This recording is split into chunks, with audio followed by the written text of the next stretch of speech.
kuasa, tiada yang Saya serahkan kepada hambanya. mustahil bagimu, tiada yang tak mungkin bagimu. Dulu sekarang sampai selama-lamanya, Tuhan Yesus berkuasa. Tiada yang, haleluya. Tiada yang mustahil bagimu, tiada yang tak mungkin bagimu. Dulu sekarang sampai selama-lamanya, Tuhan Yesus berkuasa. Tiada yang, haleluya. Tiada yang Amin. mustahil bagi. Kami punya Allah yang besar, Allah yang luar biasa. Tiada yang tak mungkin bagi. Amin, amin.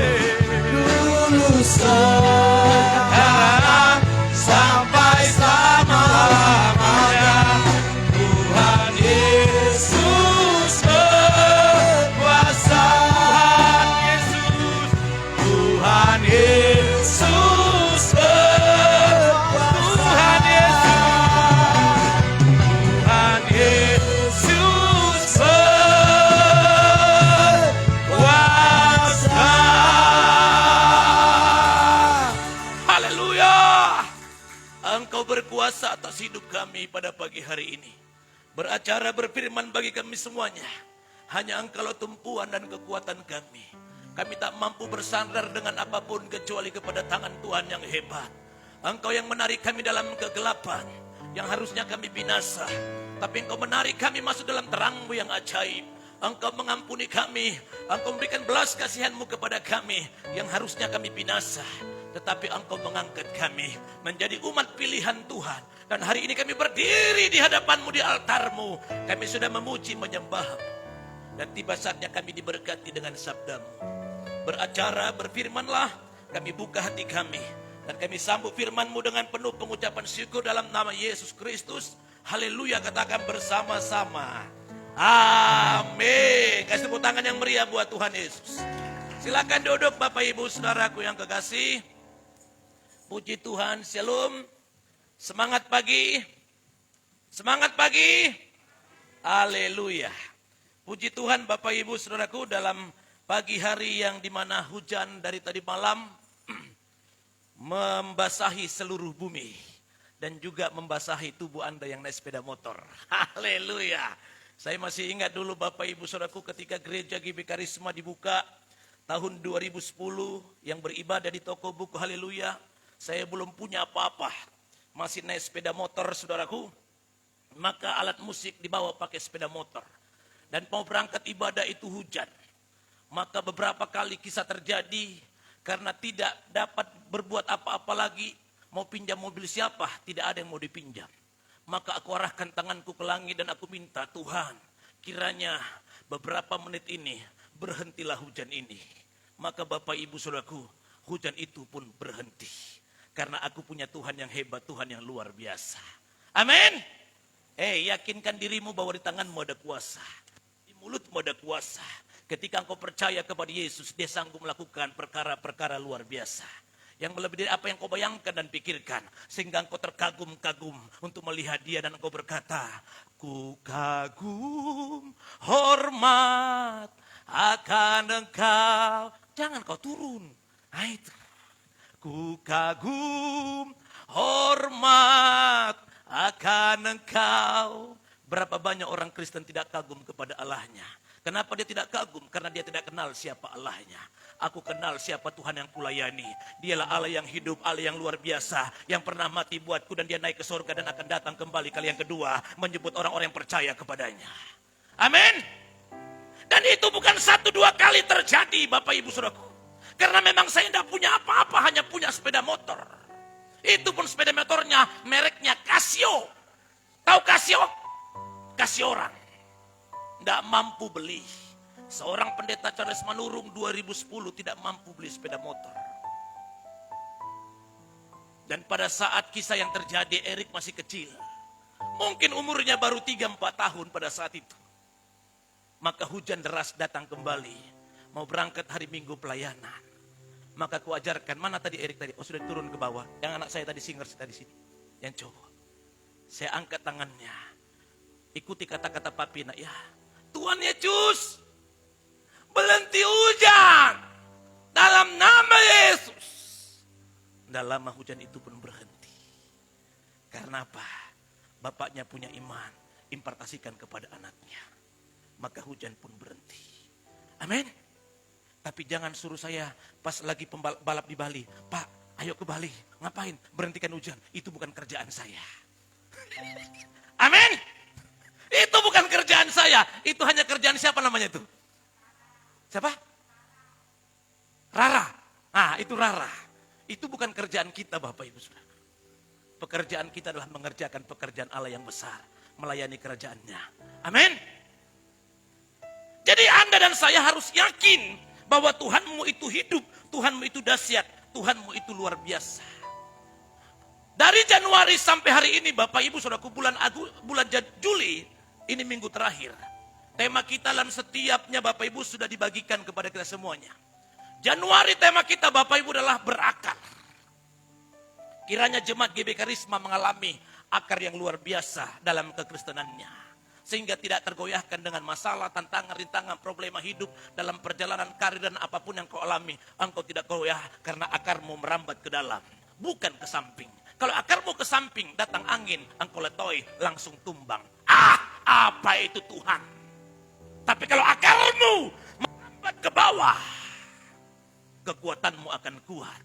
Sehingga engkau berkata, ku kan berdiri di tengah badai dalam kekuatan yang kau berikan. Sampai kapanpun ku kan bertahan, karena Yesus selalu menopang apa? Hidupku. Katakan sebelah kiri kananmu, katakan Yesus menopang hidupmu. Amin. Engkau tidak pernah bisa jalan sendiri. Jangan bangga dengan kekuatanmu, jangan bangga dengan kemampuanmu, jangan bangga dengan pengalamanmu, jangan bangga dengan depositomu, jangan bangga dengan prestasimu. Engkau tidak bisa jalan sendiri. Kau butuh Tuhan. Dan hari ini engkau ada di atas hari ini. Bukan karena kehebatanmu, bukan karena kuat gagahmu, tapi oleh karena semata-mata kehebatan tangan Tuhanlah yang mengangkatmu. Engkau tidak bisa jalan sendiri, maka mintalah pertolongan Tuhan. Sebab lagu berkata, ku tak dapat jalan sendiri. Tuhan, tolong hamba-Mu. Biarlah sinar-Mu menerangi iku, sebab ku tak dapat jalan sendiri. Siapa merasa lebih hebat di sini? Siapa merasa lebih kuat? Kita sebenarnya adalah manusia yang rapuh, didorong langsung tumbang. Tuhan izinkan masalah kita tidak berdaya. Kau katakan,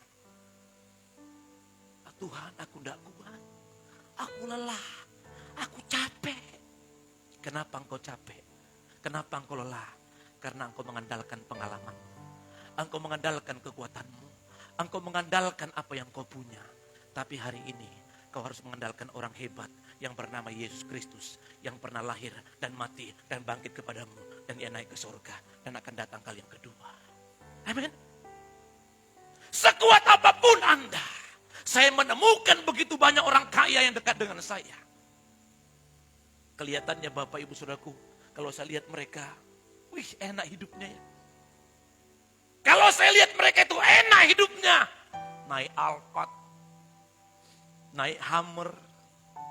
Kemana-mana Bapak Ibu Saudaraku makannya enak. Seperti beberapa minggu yang lalu saya di Jakarta. Saya dijemput pakai Alphard.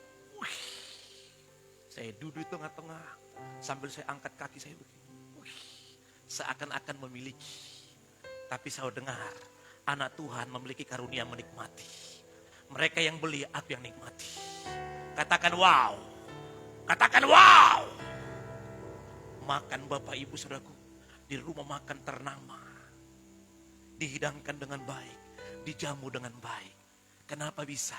Karena aku adalah orang hebatnya Tuhan. Yang Tuhan percayakan banyak hal. Amin. Amin. Jadi ketika saya ketemu dengan orang-orang yang besar itu. Ternyata Bapak Ibu Saudaraku, saya kira mereka tidak punya masalah. Ternyata masalah mereka lebih besar dari masalah saya. Yang sebenarnya saya tidak tahu. Ketika dia cerita, wow. Ngeri sekali masalahnya. Kelihatannya saja keren. Jam Rolex. Berlian di sini. Kayak Honda Paris. Tenanglah. Selesaikan itu semua. Kelihatannya saja Bapak Ibu. Maka saya mengambil kesimpulan. Mau dia kaya. Mau dia tidak punya apa-apa. Ternyata kita semua punya masalah. Betul? Coba lihat kiri kanannya. Ada yang tidak punya masalah di sini? Hah? Ada? Tidak ada. Semua kita punya masalah. Mau dia orang yang paling di bawah. Maupun yang kau lihat di atas, yang kau bilang enak hidupnya ya. Ketika engkau duduk dengan dia, ternyata nyawanya pun di ujung tanduk. Saya bertemu dengan orang-orang seperti itu. Pak Pendeta, tolong doakan saya. Nggak kuat lagi Pak Pendeta. Dalam hati saya begini, kukira dia tenang. Ternyata enggak. Harta kekayaan yang kau lihat wow, tidak membuat dia tenang. Tapi engkau bisa tenang hanya di kaki Yesus. Amin. Amin. Tidak ada yang membuat engkau tenang dengan apapun di bawah kolong langit. Makanya sebuah lagu berkata begini. Hanya dekat adamu. Rasa tenang hatiku. Kau sertai jalanku. Sepanjang hidupku. Bersama-sama katakan. Hanya dekat ada kekuatan baru dan kekuatan baru. Kaulah perlindunganku, keselamatanku. Tidak ada tempat yang membuat engkau tenang selain daripada engkau duduk di kaki Tuhan. Orang yang kau banggakan suatu saat akan mengecewakan. Orang yang pernah membantumu dan bolak-balik membantumu sebentar suatu saat akan muyak melihat. Tapi Tuhan, sejahat apapun engkau, dia tetap memanggilmu, nak, kembalilah kepadaku.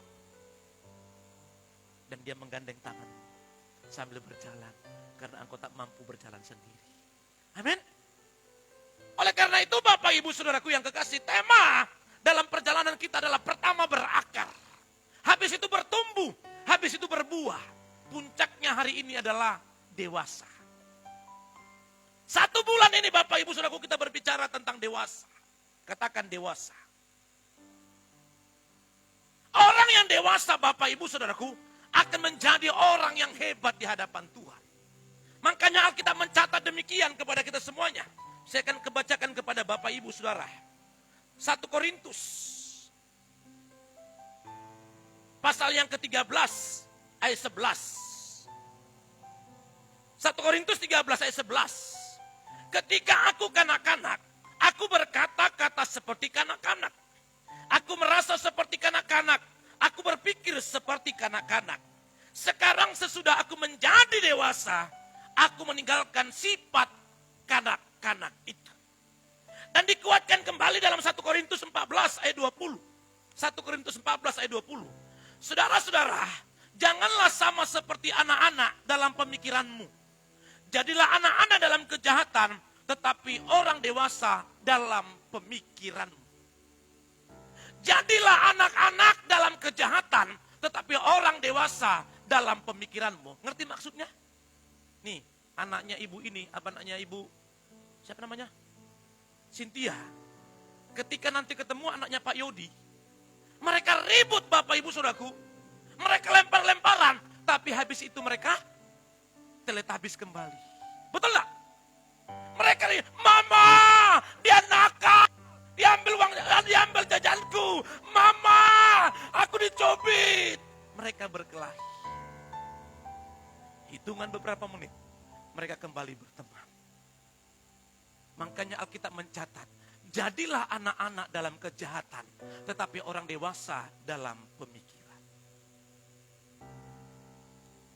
Saudaraku, Tuhan butuh pemikiran yang dewasa dalam hidup.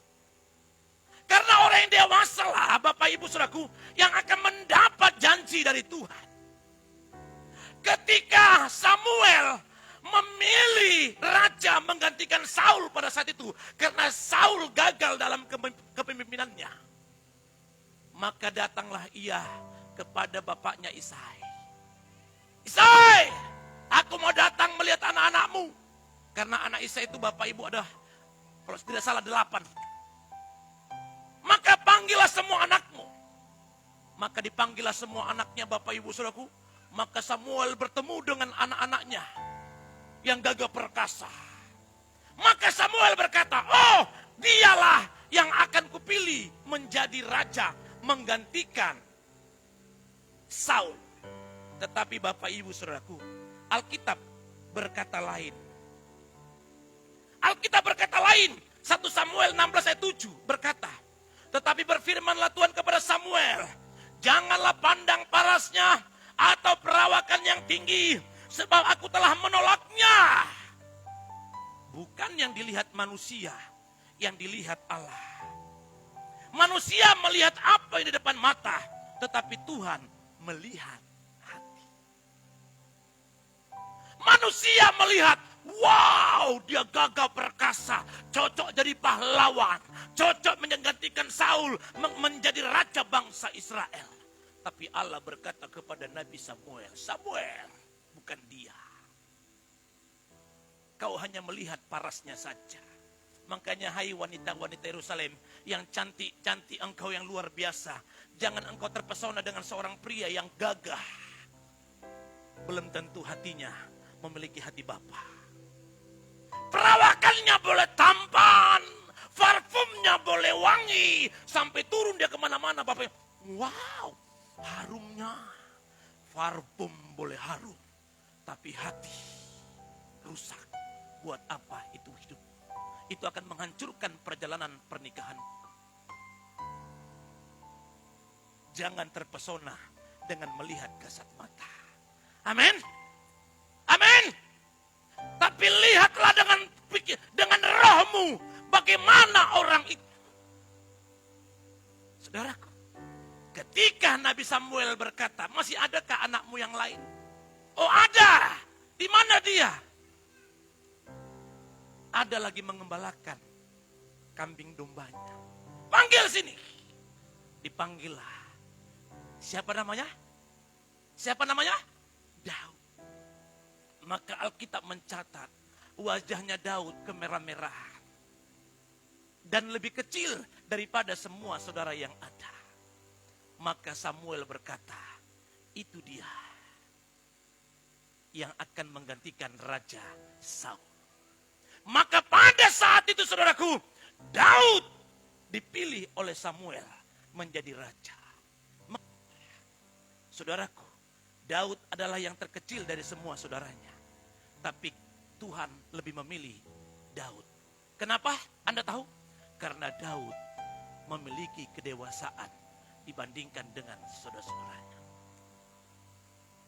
Katakan wow. Katakan wow.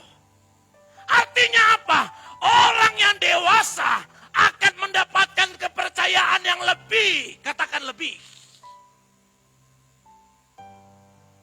Orang yang dewasa akan mendapatkan kepercayaan lebih. Kalau engkau tidak dapat dipercaya, berarti engkau tidak dewasa. Saya ambil contoh yang simpel. Om di sini punya anak berapa, Om? Om, punya anak berapa? 3. 3 anaknya.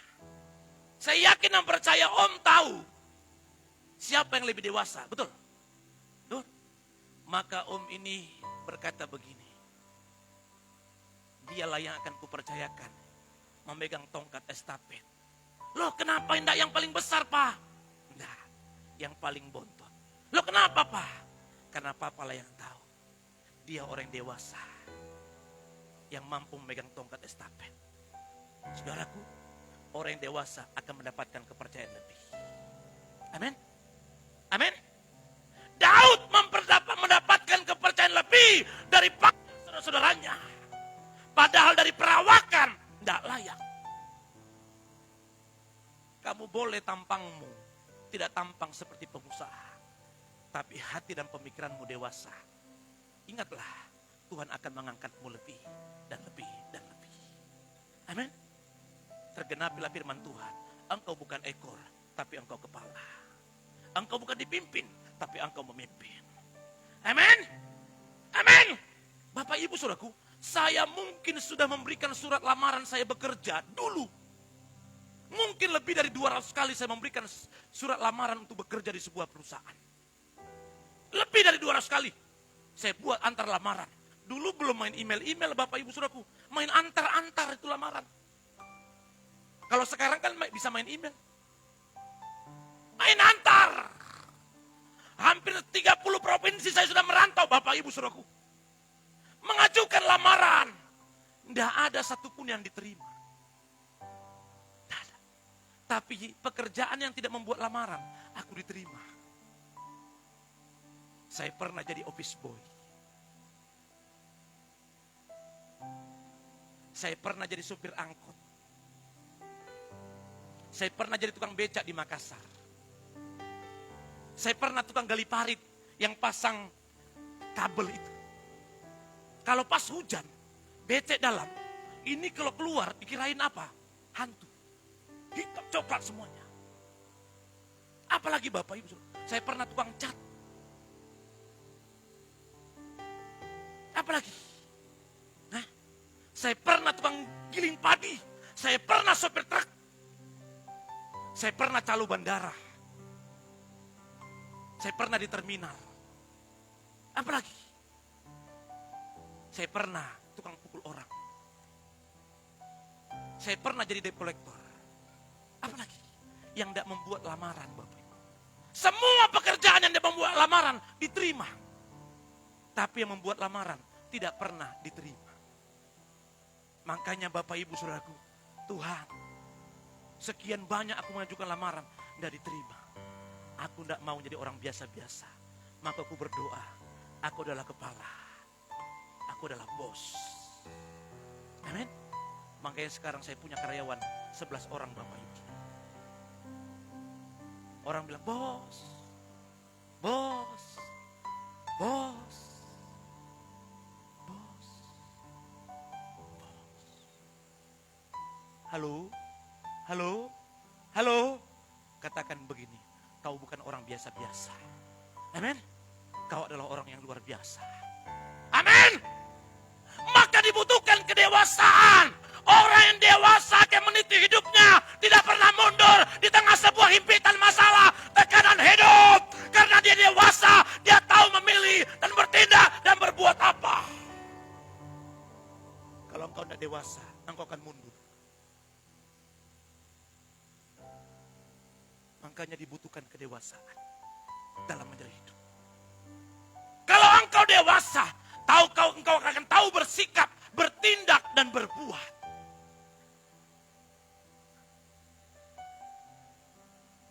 Daud dipilih Allah Kenapa? Karena dia dewasa. Badan boleh kecil, tapi hatinya hati yang dewasa. Siapa hari ini yang mau mendapatkan promosi dari Tuhan? Mari, dewasalah engkau dalam menjalani hidup. Lihatlah pengangkatan Tuhan yang sangat luar biasa. Engkau akan diangkat lebih tinggi dan lebih tinggi dan lebih tinggi. Engkau bukan ekor tapi engkau kepala. Amin. Amin. Siapa lagi Bapak Ibu Saudaraku? Yusuf. Yusuf yang dari sekian banyak saudara. Tetapi Bapak Ibu Saudaraku, justru Yusuf yang dipilih oleh Firaun untuk memimpin orang Mesir yang bukan itu bangsanya. Amin. Coba Anda memikirkan Bapak Ibu Saudaraku, Anda orang Medan.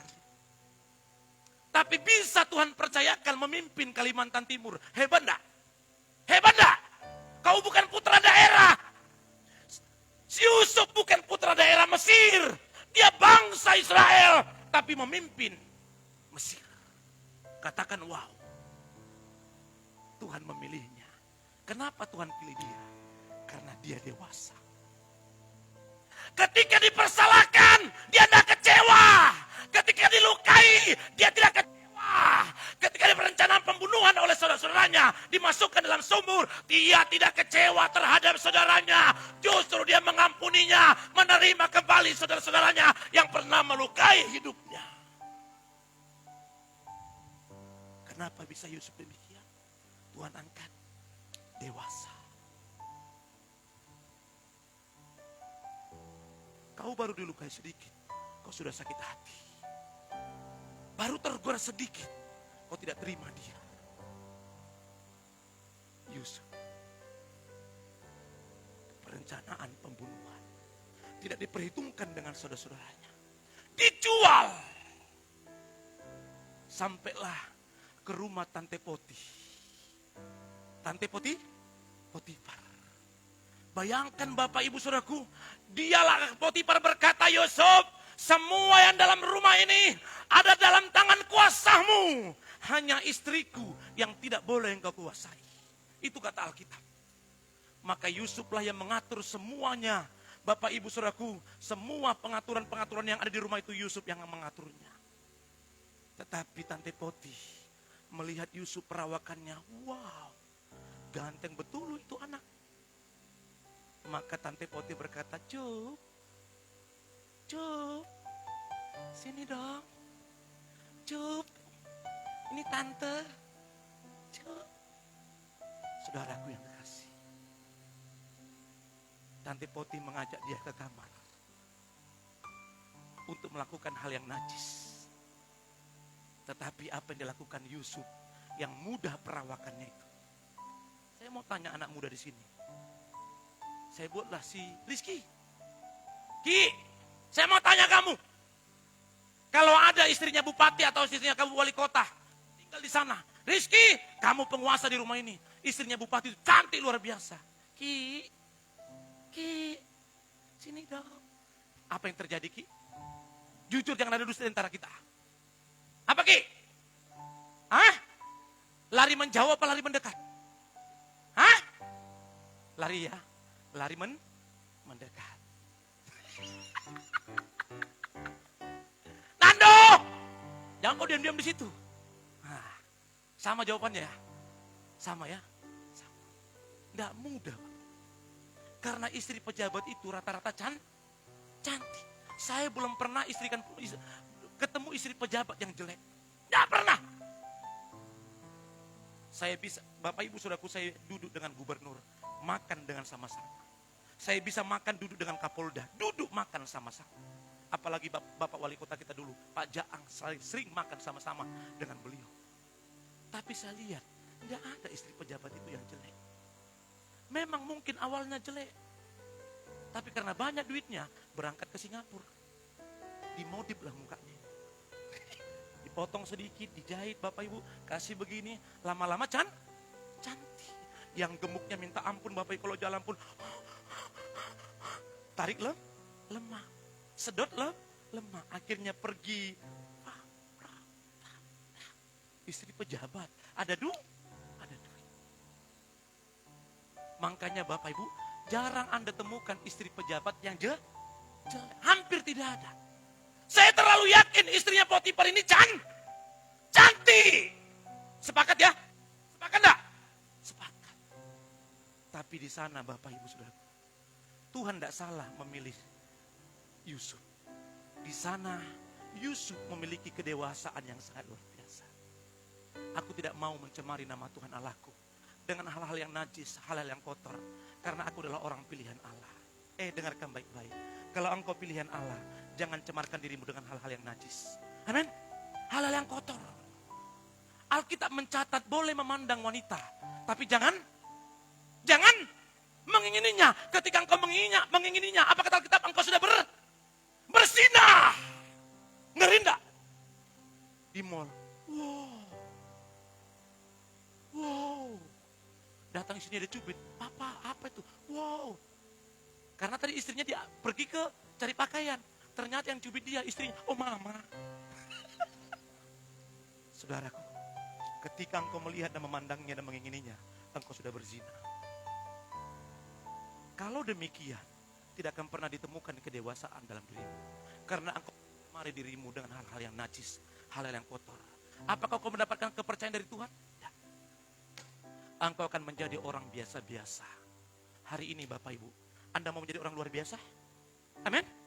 Anda mau orang luar biasa? Mari, engkau harus berjalan dalam sebuah proses. Dewasalah dalam hidupmu. Yakini bahwa Tuhanmu hebat, Tuhanmu dahsyat, Tuhanmu luar biasa. Karena orang yang dewasalah yang akan mendapatkan kepercayaan lebih. Saya ambil contoh lagi. Ini om yang sebut dia jadi contoh om. Karena 3 anaknya di sini. Om, ketika mereka bertiga om, ada duit 1 M om. Di tangannya om, amin. Mereka pada saat itu masih mungkin umur 15 tahun, 20 tahun. Baru ada yang 19 tahun. Saya mau tanya om. Ketika om pegang duit 100 miliar. Kepada siapa om bisa percayakan uang itu? Tolong antar uang ini ke rumah Pak Pendeta Manurung. Kepada siapa om? Kepada yang orang yang biasa-biasa atau orang dewasa? Yang dewasa. Sepakat? Sepakat? Saya tidak akan pernah percayakan duit 100 juta kepada anak saya Erik. Karena belum dewasa. Nangkap maksudnya? Tuhan pun dengan hal yang sama. Kenapa engkau menjadi orang biasa-biasa, tidak mendapatkan yang lebih? Karena engkau belum dewasa, akhirnya engkau tidak dapat dipercaya. Hari ini, marilah engkau menjadi orang yang dapat dipercaya Tuhan dengan sikap yang dewasa di hadapan Tuhan. Tuhan memberkatimu dan memberkatiku. Amin. Kalau ku hidup bagimu, hatiku tetap menyembah. Dunia tak bisa